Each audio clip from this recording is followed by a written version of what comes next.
This is not a seminar, this is not a workshop, it's a lecture lasting 45 minutes, more or less. As you can see, if we translate this, I've been asked, is it going to be English? No, it'll be Spanish. No worry, don't worry, it'll be Spanish. As you can see, how can bad guys, even yourself, how can you conquer the world?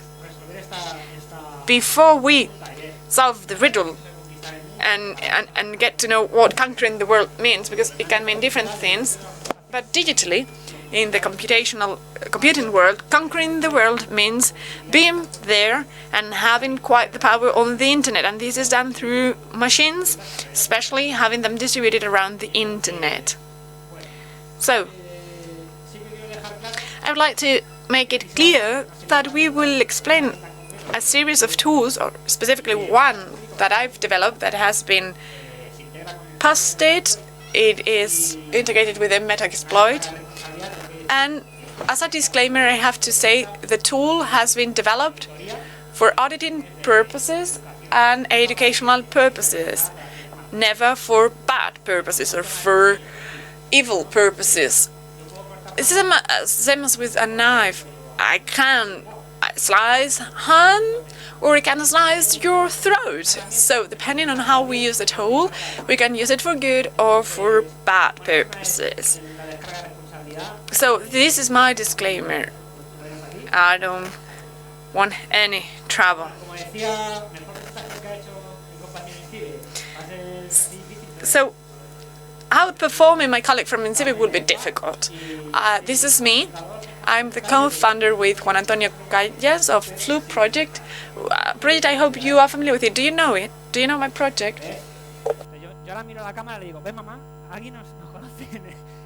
Do you know us? Yes, you know us from the internet. That's good. I'm happy that you're familiar with us because it's our 5th anniversary. We will have a dinner. I cannot invite you all, I'm afraid, but yet. It's been 5 years and we're excited. What does conquering the world mean? When I pose the question is, how can bad guys, if they wanted to have large presence on the internet and have many machines or servers, how could they do so? And I thought of open source, and we will explain that later on. So I thought conquering the world, rule the world, can mean having large presence on the internet, having lots of machines, great capability, great computing capabilities. This comes from machines, especially if they're distributed. I don't know if you all came to the seminar yesterday that we had with Rafa, and he explained that internet is kind of a series of countries that are connected and that we can split up. For example, for Syria, a few years back, it was split up and rather cut off, and there was no communication in or out. So distributed, that's important, because if we pool all those machines into one pool, we have an option of having them cut off. Bad guys, of course, if there's an attack launched by bad guys, they can stop them so easily, because if they're focusing on a single node, they cut it off. But if it's all distributed around the world, that's different. So I thought about it, and what kind of a vector can I come up with in order to rule the world, conquer the world, having the presence, computing capabilities, and distributed machines? And I thought of OSINT, which is trendy, so very much trendy. Open source, public sources. So we can go into discussion and explain what's OSINT, payment OSINT. Bit weird, but still exists. And so, as said, okay, let me focus on OSINT and focus on something I really enjoy, and that's vulnerabilities, well-known vulnerabilities. Those known vulnerabilities, you all are aware that software, when developed, is developed by people and procedures, in any case, made by people. People make mistakes. So as part of the vulnerabilities scattered throughout the world, if you were to go and try, you would see there's lots of machines around the world that are vulnerable to known vulnerabilities. So those are the two main ideas. First, OSINT will be the source to find out, dig out the information that is needed to launch an attack on those machines, and then we need to understand it to know what known vulnerabilities we're interested in. Good. What is that we want to test? We will be this one, this icon here. On the right side, we will have OSINT, social media, sources of information, and we'll also, I thought of using setmap. Are you familiar with setmap? An nmap? It would be the big brother. It is a scanning that works faster. Setmap helps us go through the IPv4, depending on the machines we have and our capabilities, but it will take us just a few hours. We can have full scannings within hours, which is quite powerful, by the way. For IPv6, no way, that's not possible. And here we've got Sodan's icon below Facebook's, because Autoroute's giving us lots of information from machines. If I send queries to FTPs or SSHs or public servers, I get the information, and so the better for me. But that's what's called semi-OSINT.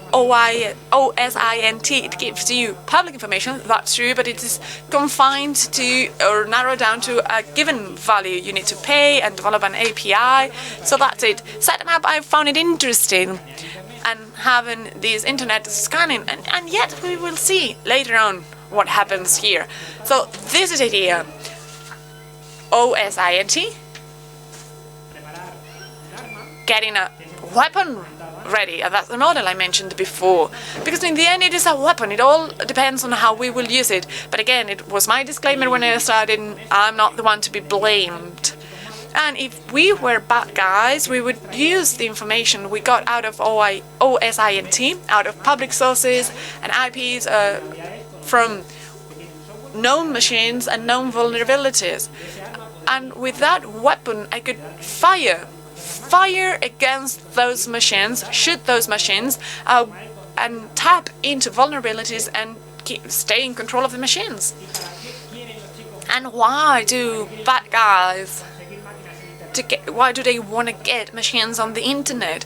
Well, we want it for our study purposes, and we did not exploit any of those machines. We didn't attack them. But why would bad guys want to have internet machines? Making money. Do you have the microphone with you? You know, I met you earn your pennies.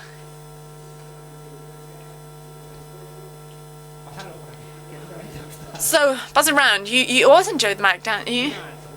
Out loud, please. Making money. You mentioned something, right? Making money? Breaking down passwords. We could get many machines that pull together. They can break down hashes, mining bitcoins as well. Out there, someone else. More machines for distribution purposes. Yeah, getting more machines. You remember flooding from yesterday?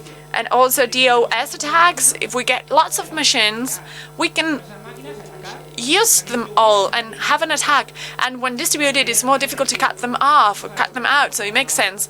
So the microphone back to something else? Crashing full companies. DOS, all in all. DOS. Distributed DOS. If we've got large amount of machines, we all understand, and it's pretty straightforward that the more machines we have on the internet, the easier it will be for us to attack companies, services. And it is true that it's been used for other purposes, such as crashing passwords or looking into bitcoins. Those usages could also be interesting, but it's only clear that no one will attack a machine on the internet just to take control, implement a full commands, and, well, the webcam maybe for espionage and then bribing you.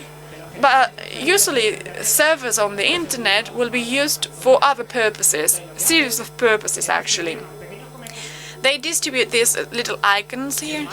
This is malware. they go into the machines, exploit them, and they stay there. And they take control of everything, those Pac-Men rather, sorry. So what are we going to look into? OSINT. I tried out the idea of using Shodan.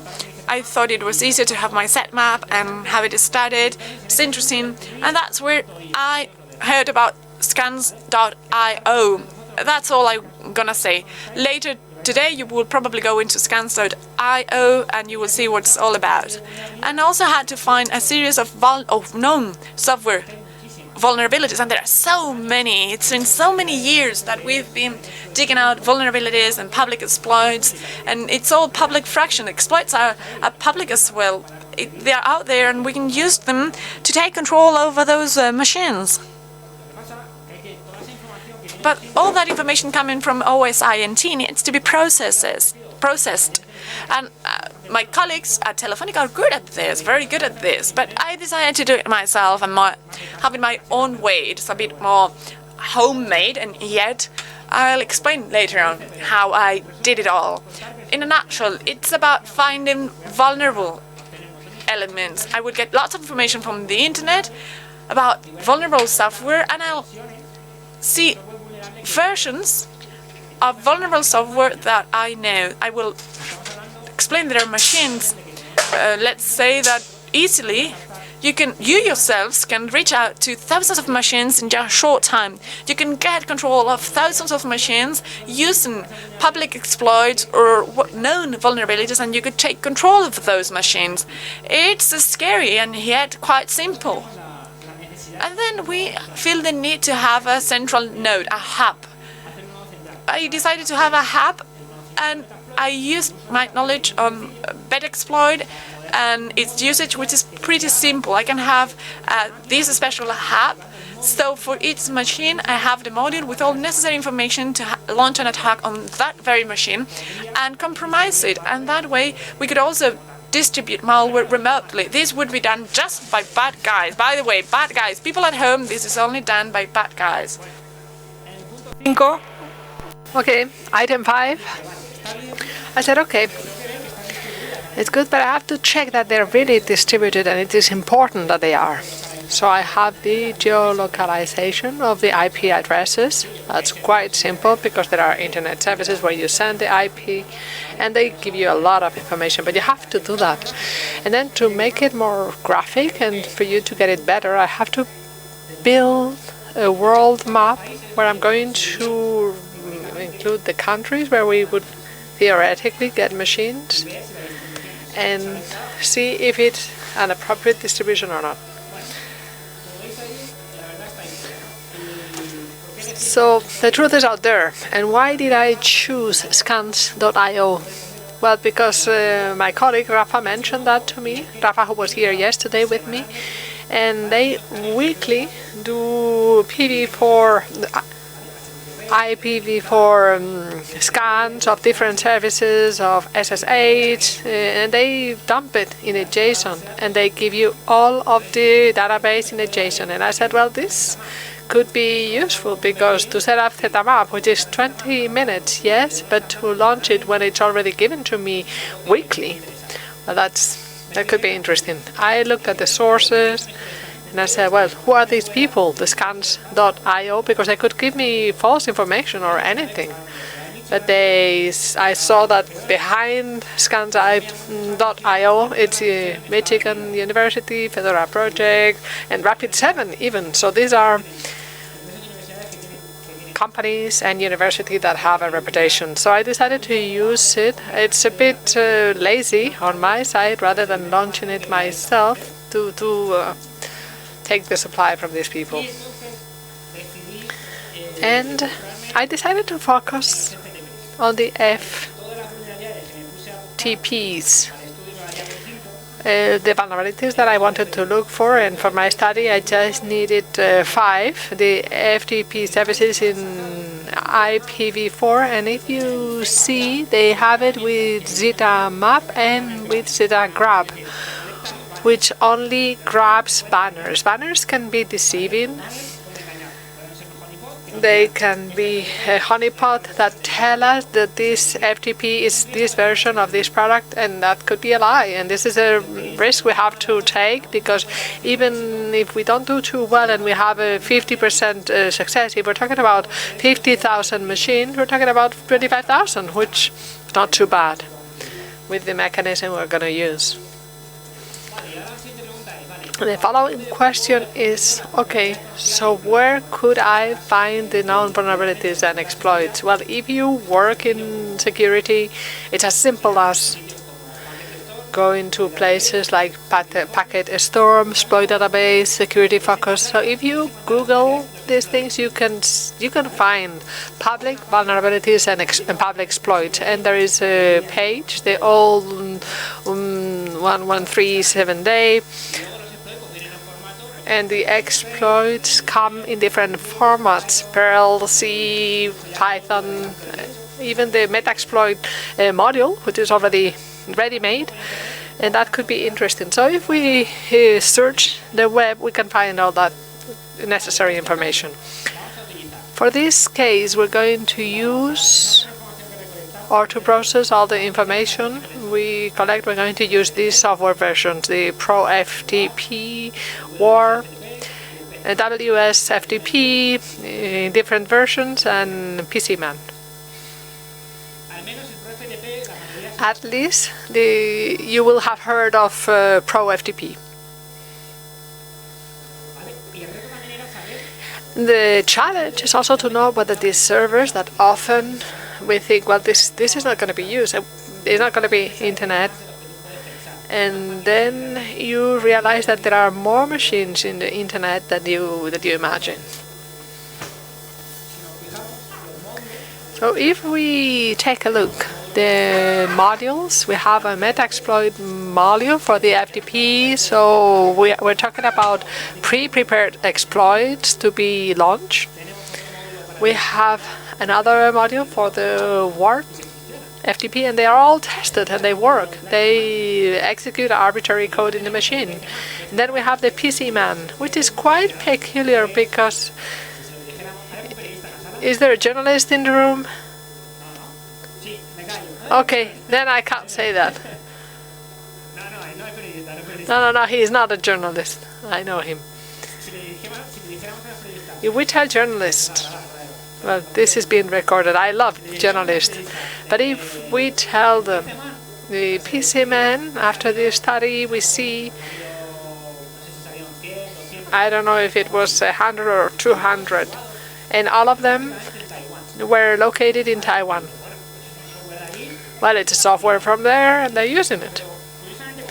But when you go to Google and you look the exploits or vulnerabilities for that software, you get a lot of them, because every entry of the application has vulnerabilities of better overflow. It's like it's deliberate. Every entry, if you think of the software like a box, every entry has a vulnerability. There are lots of vulnerabilities in that software. It's quite striking, and it's all in Taiwan. If you tell that a journalist, they start thinking about the conspiration theories. Well, you're free to think what you want to think, but how are we going to do the accounting? First of all, we have download the JSON from all of the FTP services of PV4.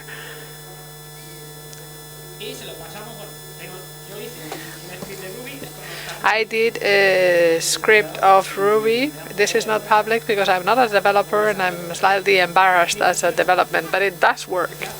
And what it does is it takes the whole database that we have downloaded, and we're talking about the 3-4 gigas of information only of FTP services, so it's a lot of machines. And what this script does is it filters the banners that you're interested in.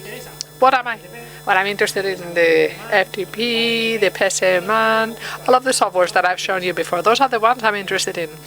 So I filter them and I save them in a file. So this is a piece of code. You see the expression regulate. I go fast over this because I'm embarrassed. This is saved in a file and allows me to start to get statistics because I'm already counting the information, the service, the software services that are vulnerable and that I have detected in IPv4 machines. And on the 17th of April 2015, the PCMan shows 95 machines with that software, public. The Pro FTP had 9,546, WAR 4,000, WS 416, and 8. So a total of 14 machines. And if you increase the software that you're going to filter, you could get a lot more machines. Remember that we have the problem of the banner may be deceiving. But on the 7th of July 2015, the PCMan had 420. So we're no longer talking about 95. In the Pro, we found 35,000, 50,000 in WAR, and the other ones 1,700. So we're talking about 52,000 machines. It is true that the success has a percentage. You have to take into account honeypots, IP addresses that change. But 50% of that is 26,000 machines just by pressing a button, because everything else we already have. We know where the machines are, the exploits we have to launch, and we just have to press the button.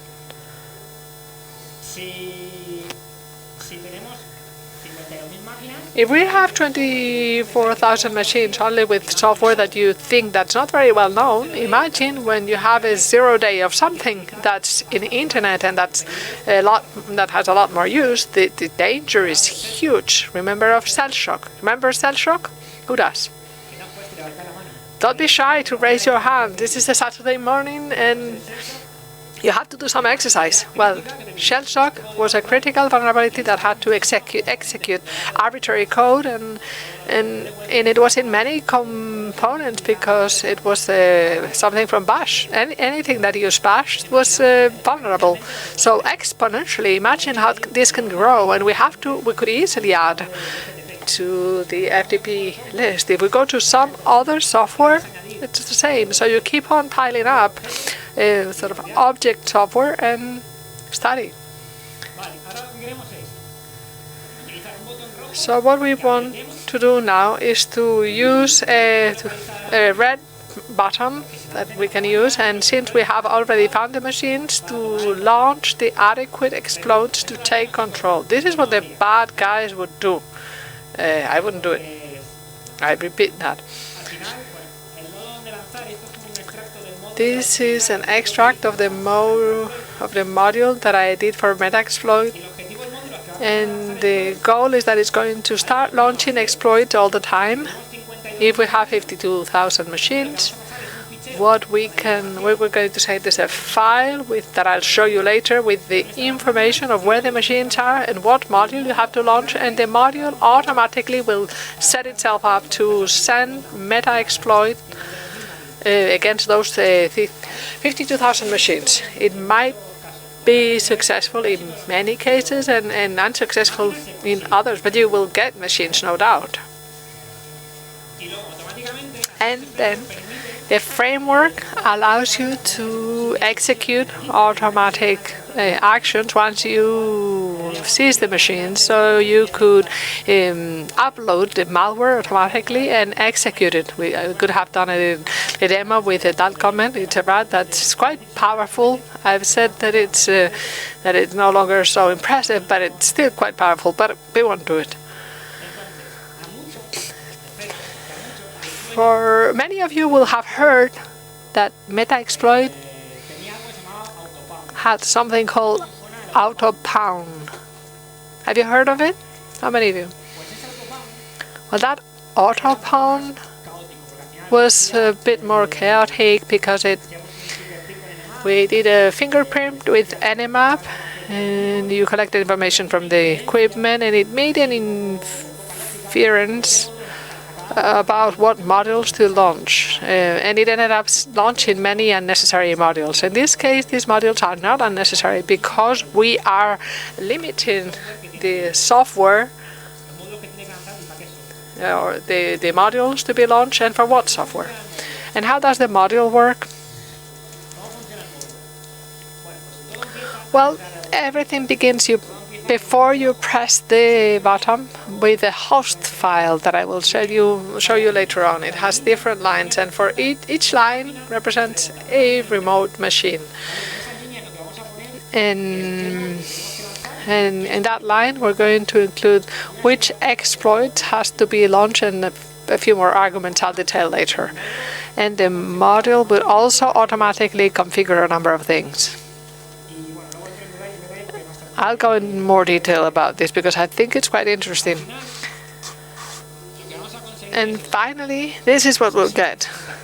Meta-exploit sessions. We mean by that controlled execution of code in the machine, and automatically we could upload files to these machines and for them to be part of a button.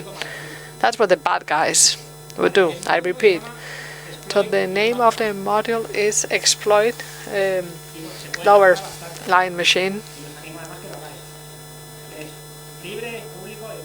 And it's free, it's public, you can download it and use it. And it's your responsibility how you do it. We have the machines, but where are they? I did another script that I called IPG, and what it does is to take the IP address, take an IP address, take it to an online service that geolocates that machine. So I know that machine potentially exploitable. It's in the United States, in the Minnesota region. And below it states the software.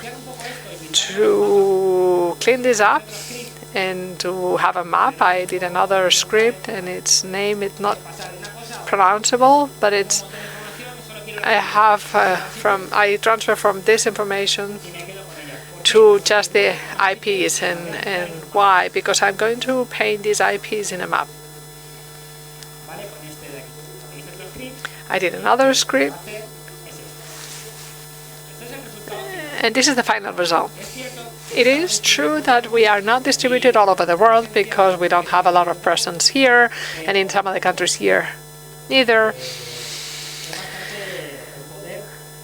But the machine power here would be quite big. It is true that most of it is concentrated here.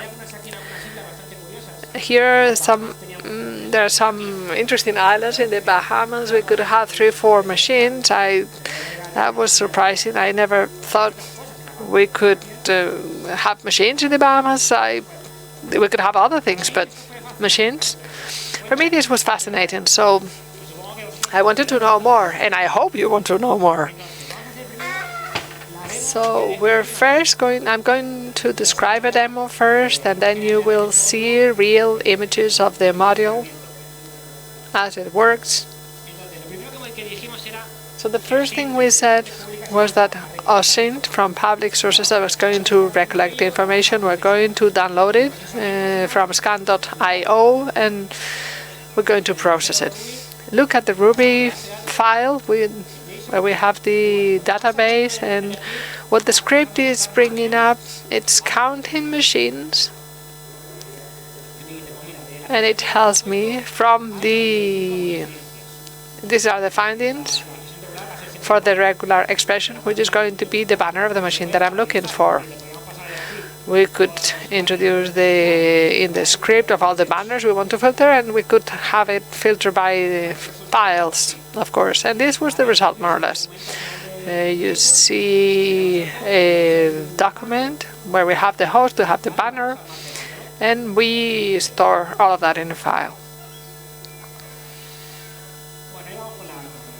And we move on to the weapon. This is the final module where we will write exploit, and everything will happen automatically. There is a parameter at the top, which is the file host. You only have to configure it to route where the final file is, where you say you have to launch a module to this IP address, to this port, with this payload, which is the code that's going to be executed, and the options that you have to include in the module, and that is going to be the configuration. And while linear is that it's beginning to read the file, and for each line it's going to begin to configure the module to launch it. And here there's an area where you will see that when we execute this in the demo, you get information of what host is going to be launched, what type of host, to what port, and what payload. So this is the file, the host file. These are just 3 lines, even though you see 6. Look at the bottom part, this is 1 line. This is just because the screen was not big enough. So for each line, we see a divisions, IP address, pipe, the module of the exploit, pipe, the port,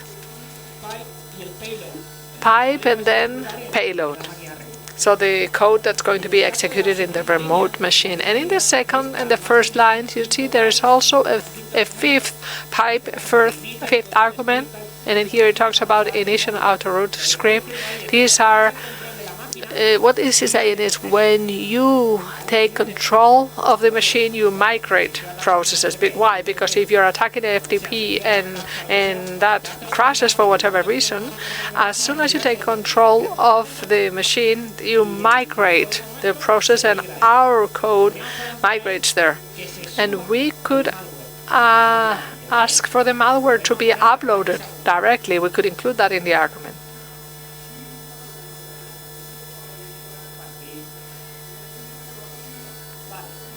Okay, once we've loaded this in meta exploit, we do a soft options, and the module only is this cheating or is deceiving us because it only shows a file host.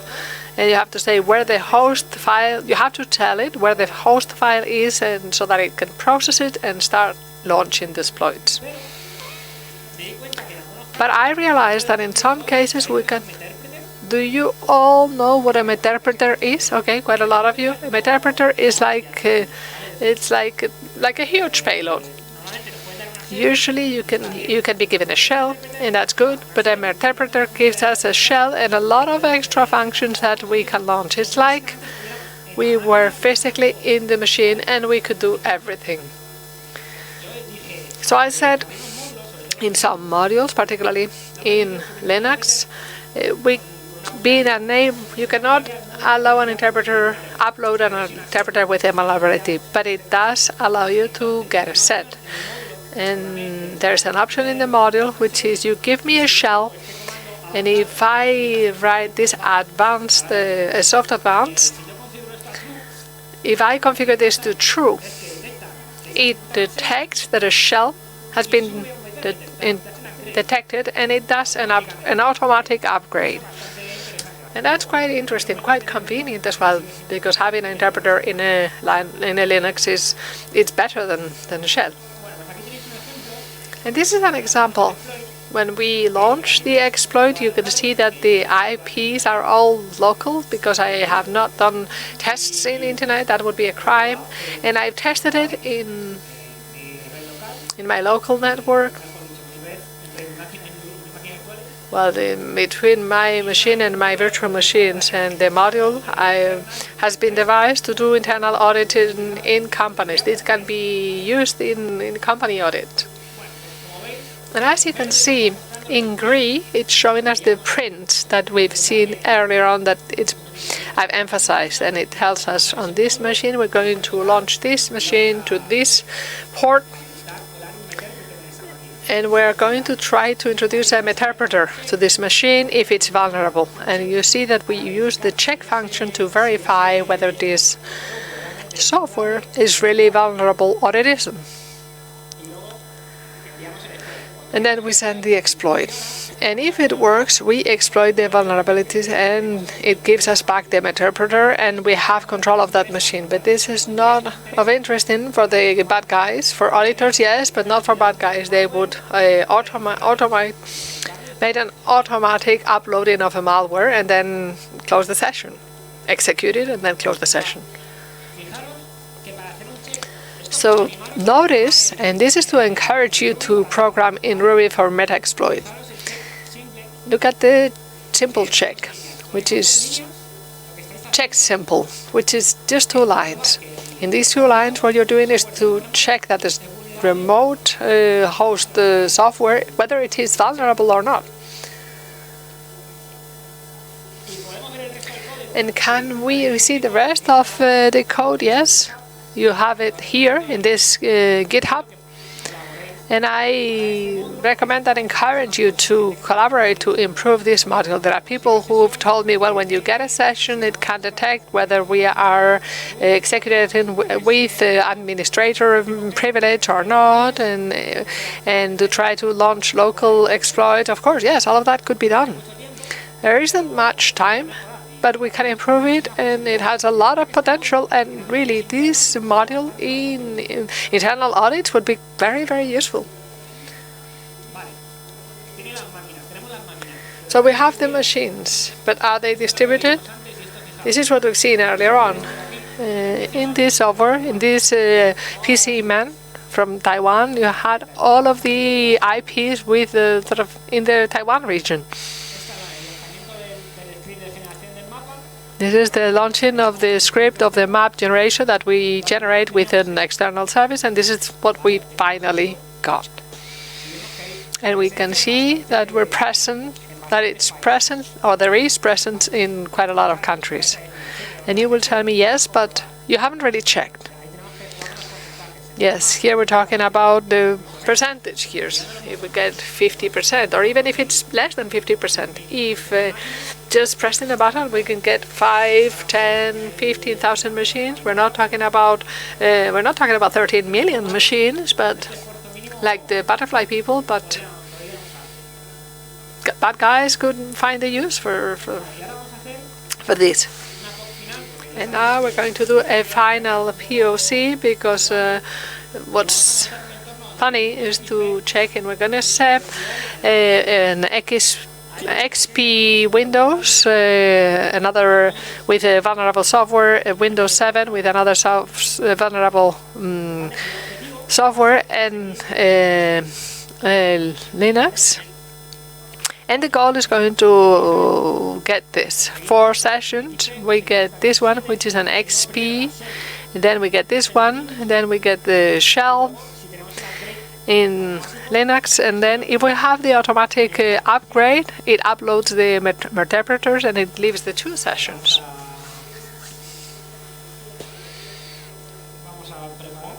So let's get ready.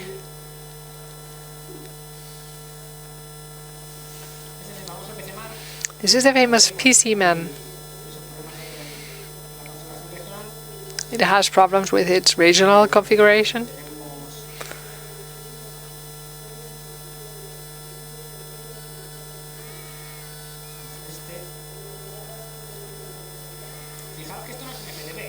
This is not an FTP, this is a web server, because the final module doesn't understand. We just have to tell it what module to launch, and that's all.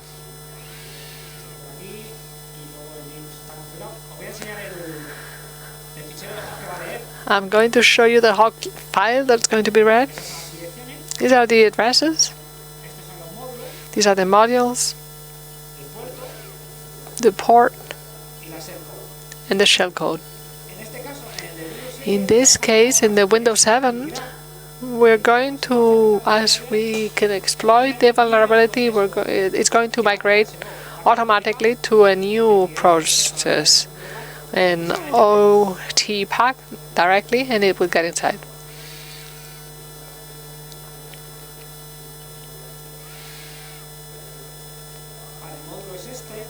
So this is the module. Can you read that from the back? Is it too small?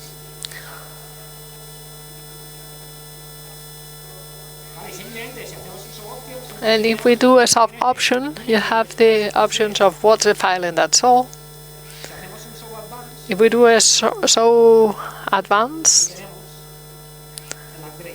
we have the upgrade here, which by default it's in false, but we're going to change it to true. And we'll give it some more parameters. And we'll tell it to, by default, take the interpreter. But I want you to see that we can have that by default. But since in the file we will tell it to change it because in the Linux whole interpreter will make no sense.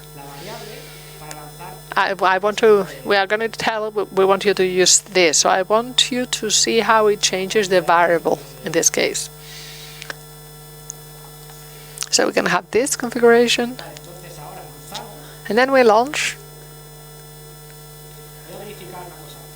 I'm going to check something beforehand, because otherwise it might fail. I want to check the IP addresses. 103, and the file will have 103.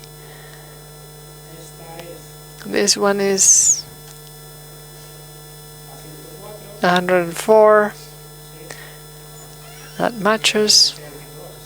And the other one is 102. It's probably right. Okay, so we launch this and it starts telling me. Okay, I launched this these to 103 and it checks and it says that it's vulnerable and it starts launching the module. It's sending back the remote session. Here we can execute code and then it's moved to the second one. You can see that it also opens and the session and it does the migration. I don't know if you can see that already. And in the third machine, it is also executing and it's doing the upgrading. It detects that there is a shell, and since we've included the app shell to true, it's going to upload an interpreter. The result is the 4 sessions, and we have them: the Windows XP, Windows 7, the shell, and the upgrade within the Linux. Because Linux also has exploitable vulnerabilities, and here we have it.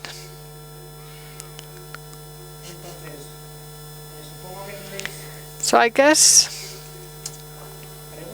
you'll have questions.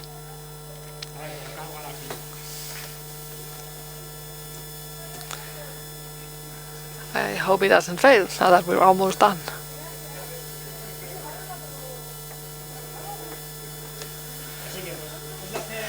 So it's been a pleasure to be back in Cybercamp. Thanks for coming, and if you have questions, I'm open to them.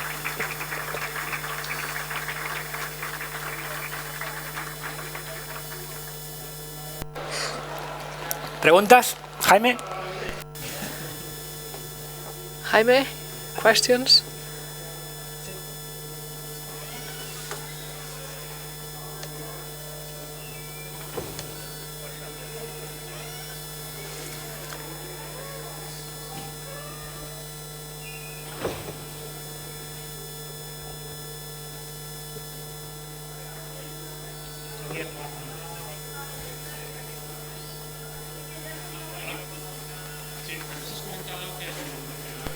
So you said that using the Windows 7 machine, you have the exploit and then a migration for another process and a node, but that's back there and it's all hidden, right? It's all concealed. The user cannot see it. Yes, it is concealed. I'm given to understand that you will not see it on the interface, but you could see that on the process visor, right? Yes, viewer, sorry. You could have uploaded the malware and run it there just on an automated basis. But the migrate, by default, it changes. If we are to open the task administrator, that's where you see the notepad. You see this one and the test before I came in because there was a kernel panic, and yes, both of them are there. But you can upload the malware, read it, and camouflage it.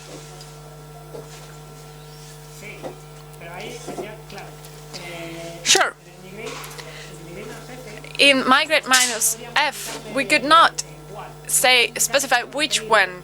You can check the pay date, but you need to know the processes. From the outside, you don't know which processes are there and where they are. So you can also go to Ruby, check the code, and manually change it.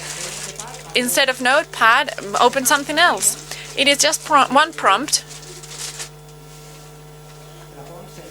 I can show it to you if you wish, because we're doing okay on time, right?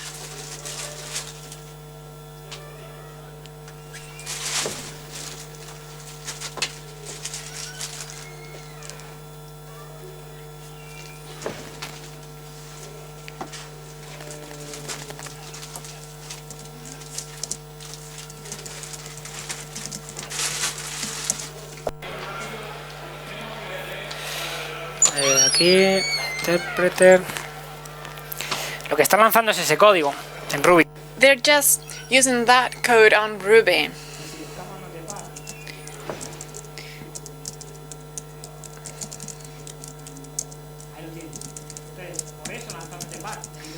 That's what I started on my grid minus F. You see that it's hidden, true, and that's why it is started.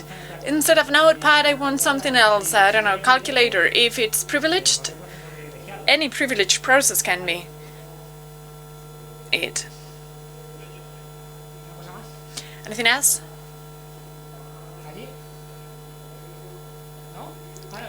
Oh, there? No, not there? Oh, I thought you were raising your hand. So we will wrap it up. Thank you very much.